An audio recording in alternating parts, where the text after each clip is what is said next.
So dito nga po mga kalingap, mga ka-Ed, si Edwin na pa-comment dahil sa comment kay Viancy. So yan po yung pag-uusapan po natin mga kalingap, mga ka-Ed.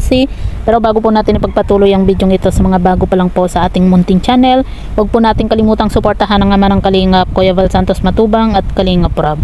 At paunawa, panoorin po muna ang full video bago mag-comment para malaman ang nilalaman nito. So dito nga po mga kalingap, mga ka-Ed, meron pong isang comment nga po dito kay Edwin, at sabi nga po niya dito, good luck Edwin, magkaklase pala kayo ni Vien, sana magbantayan mo siya para kay Ed Stings. Tapos ang sagot naman po dito nga po ni Edwin nga po, opo, pero no need na bantayan si Viancy kasi loyal naman siya kay Kuya Ed. So di ba? Yan patunay na po na loyal po itong si Viancy nga po dito kay Kalingap Edo. At saka hindi na po kailangan nabantayan pa po itong si Viancy dahil meron naman po tayong tiwala dito kay Viancy nga po kasi alam naman po natin kung gaano po niya kamahal po itong si Kalingap Edo.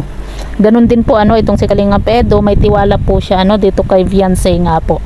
Kasi kahit na bantayan po natin ang isang tao, kung talagang magluluko po yan, magluluko po yan Kaya no need na pong bantayan nga po itong si Viancy, gaya nga po ng sabi po ni Edwin na loyal naman po siya kay Kuya Ed. So di ba? Isa na po si Edwin po sa nagpapatunay ng loyal itong si Viancy nga po dito kay Kalingap Edo. At nakikita naman natin kung gaano po kasaya itong si Viancy at si Kalingap Edo nga po. Kumbaga nagkakaintindihan po talaga silang dalawa.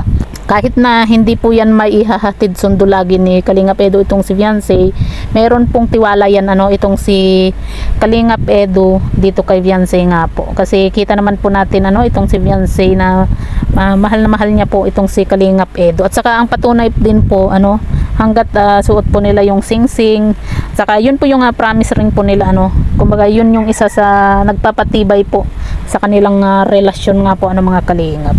Kasi 'di ba, the way na binabantayan din ng isang tao, minsan parang nakakasakal din po kaya no need na rin pong bantayan po itong si Viancy kasi alam na po niya yung gagawin po niya. Kahit na malayo po siya dito kay Kalingap Edo, loyal po yan dito kay Kalingap Edo nga po. Noon pa nga lang na hindi pa po niya naging love team itong si Kalingap Edo, 'di ba? Crush na niya itong si Kalingap Edo. Ngayon pa kaya, 'di ba? Ngayon pa kaya na silang dalawa na. Di mas lalong loyal talaga itong si Viancy at mas lalong napamahal siya dito kay Kalingap Edo. Kita nyo naman 'di ba? Yung pagkakaiba ng noon at saka ngayon nung kumbaga nung open na po sila na wala na po silang tinatago, 'di ba?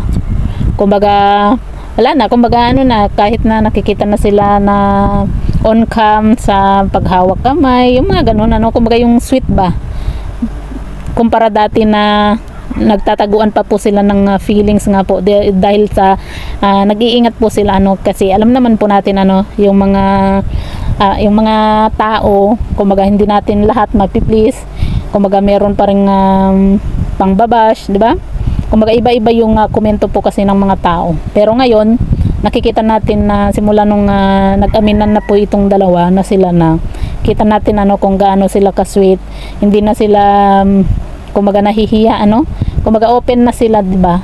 Kumbaga open na sila sa kanilang nararamdaman, di ba? Hindi kagaya po noon na yung kahit gusto nilang maghawak kamay pero pero patago, pero minsan nahuhulikan pa rin po ng mga behind the scene nga po pero yan nga po mga kalingap, mismong si Edwin na po yung nagpapatunay na loyal nga po itong si Viancy, kaya hindi na po kailangan na bantayan pa po.